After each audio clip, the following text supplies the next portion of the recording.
Hello everyone, this is Jessica with Black Travelers Network. Hopefully this article sparks a conversation within Black America. It actually comes to us by way of the BBC. You can find the article at bbc.com. And the title of the article is George Weah Vows to Change Liberia's Citizenship Laws. Liberia's President George Weah has called for the removal of a, quote, racist clause in the Constitution which restricts citizenship to Black people. The clause was, quote, unnecessary, racist, and inappropriate, end quote. The ex-football player star said in his first State of the Nation address since being elected president. He also pledged to scrap the law that prohibited foreigners owning land. Liberia was founded by freed U.S. slaves in 1847 as, quote, a refuge and a haven for freed men of color, end quote. Its constitution defines Black people in the language of the time as, quote, persons who are Negroes or of Negro descent, end quote. Other communities, like the estimated 4,000 Lebanese people who have lived in Liberia for generations, are barred from citizenship and, by extension, land ownership. The restrictions introduced at the time were no longer necessary, Mr. Weah said, adding that he also wanted a ban on dual citizenship to be abolished. Quote, it contradicts the very definition of Liberia, which is derived from the Latin word liber, meaning liberty, end quote, he said. Some see the proposed change as long overdue, says the BBC's John Pay Layla in the capital of Monrovia. But others, he adds, do not see it as a priority and want to see critical intervention on bringing the cost of living down. Mr. Weah, the 1995 FIFA World Player of the Year, is the first former sports star to be elected president. He won elections in December of 2017 by a landslide, defeating the Vice President Joseph Boakai.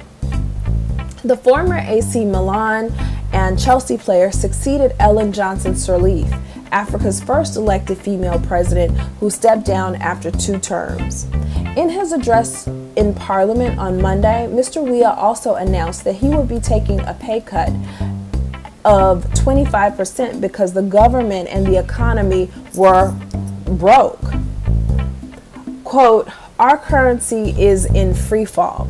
Inflation is rising, unemployment is at an unprecedented high, and our foreign services are at an all-time low, end quote, he said.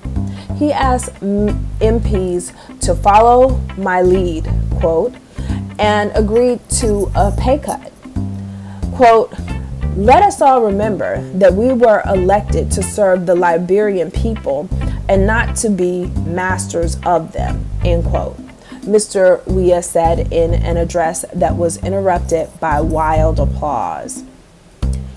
He has been in power just over a week, and already George Weah is making the headlines. Overturning constitutional rules to slash his salary and benefits by a quarter is something his supporters, who are largely the poorest of the poor, will love him even more for.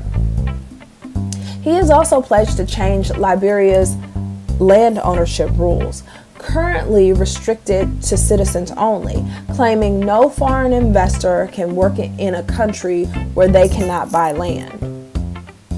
He has put education at the top of his agenda, saying his government will pay all university exam fees for every student. And this is just a side note. Members of representatives and Senate earn up to $15,000 a month along with other benefits. The vast majority of the population of about 4.6 million live below the poverty line. Liberia is still recovering from a civil war which officially ended in 2005. It was also badly affected by the Ebola epidemic, which hit the region in 2014 and 2015. And so that is the article that's coming out of BBC. I'd encourage you to check that article out. I'd also encourage you to do a little bit more research in learning more about George Weah. What's interesting is that, you know, during this address, and it'd be good if what I'm going to do is I'm going to make sure that we take a closer look to find out if there are transcripts available for his State of the Union address, or if there's a video where we can hear it in its totality, because I feel like context is really important. This article, as well as other articles, pulled out snippets of what he said during this State of the Union address, and so if we can find it, we'll definitely put the link below. I want to point to some of his quotes from Front Page of Africa, their website, and some of the quotes that he said during this State of the Union is, he said, quote, "I believe that we should have nothing to fear from people of other races becoming citizens. Since the founding of the country in 1847, more than 170 years ago, there have been certain restrictions on citizenship and property ownership. That, in my view, has become serious impediment and progress of the country. They, as freed slaves, were fleeing from the oppressive yoke of slavery imposed upon them by white slave owners. They therefore wanted Liberia to be a refuge and a haven for freedmen of color, and so they restricted citizenship only to black people. In these circumstances, it is my view that keeping such a clause in our Constitution is unnecessary, racist, and inappropriate for the place that Liberia occupies today in the Committee of Nations." End quote. He said all of this. And so I'm also going to provide a link for this, for where you can find these direct quotes from his State of the Union or State of the Nation address. That's going to be in the box below. But my question to you is, what do you guys think? I mean, do you feel like this is a good move for the president, for the newly elected president of Liberia? Does it make sense to strike out those aspects of the Constitution? Some would argue yes, because, you know, in order for Liberia to become a player, whether it's in the world economy or a bigger player on the African continent, it makes sense to open it up. But others would argue that, you know, the Constitution was created the way that it was for a reason. Just like the American Constitution, no one really kind of tampers with the American Constitution. It's almost treated as if it's the law of the land, and it is in America. And so some would argue that, especially someone who's newly elected, shouldn't come in and start touching, you know, language that was preserved in the context of the Constitution, because it just goes against the intent of the creation of the country of Liberia, which, you know, obviously, as the article said, came about in 1847 as as a place where Negroes and folks of Negro descent could go and really make their home. And so, you know, I want to know what you guys think about that. How do you feel? Is this something that's good? Is this something that's a matter of time? And should we consider who actually backed George Weah in his bid for the election, becoming the president of Liberia? Should we take a closer look at who funded him and if there's a hidden agenda behind it? You know, some people say his desire to do away with the dual citizenship laws is actually because his wife is Jamaican and she tried to get a passport in Liberia, and she couldn't get one because she's not a citizen. And so some people say that's kind of part of the motivation. Either way, this whole conversation of dual citizenship is something that, many Black Americans care about, and it's definitely a part of more and more conversations about as we look to the African continent.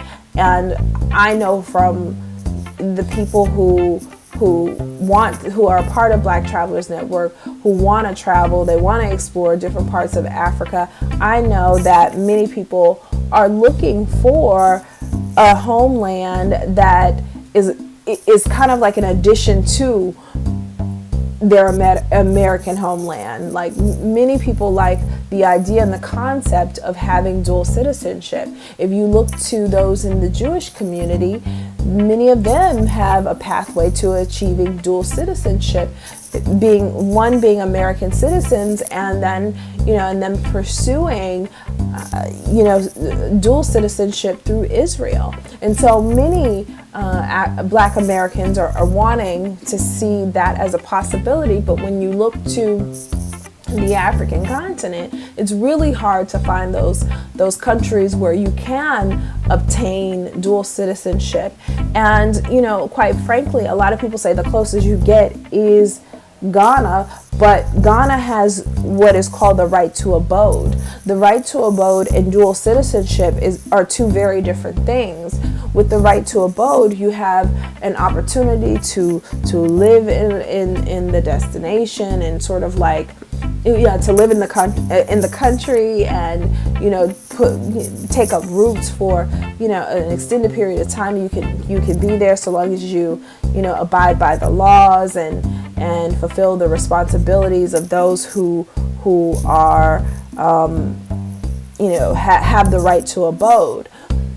Dual citizenship is something very different.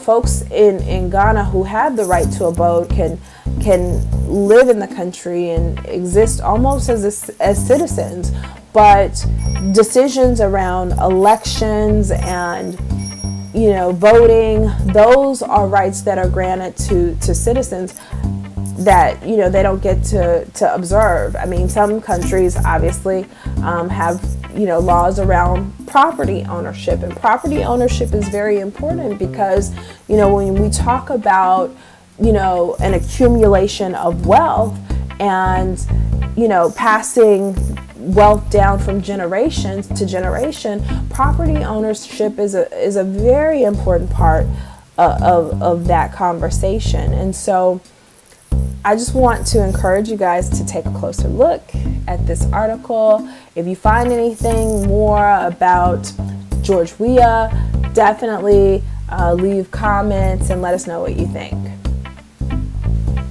Don't forget to hit the subscribe button before you leave this channel. Make sure you subscribe. And we're also going to post information about our upcoming trips in the box below as well. We have 2 trips that are coming up. We'd love to have you join us on the continent of Africa in Rwanda. That's June 1st to June 9th. And also the beautiful country of Brazil. We're going back to Brazil June 25th through July 2nd. You're more than welcome to join us, and those details will also be captured below in the description box. Thank you, guys.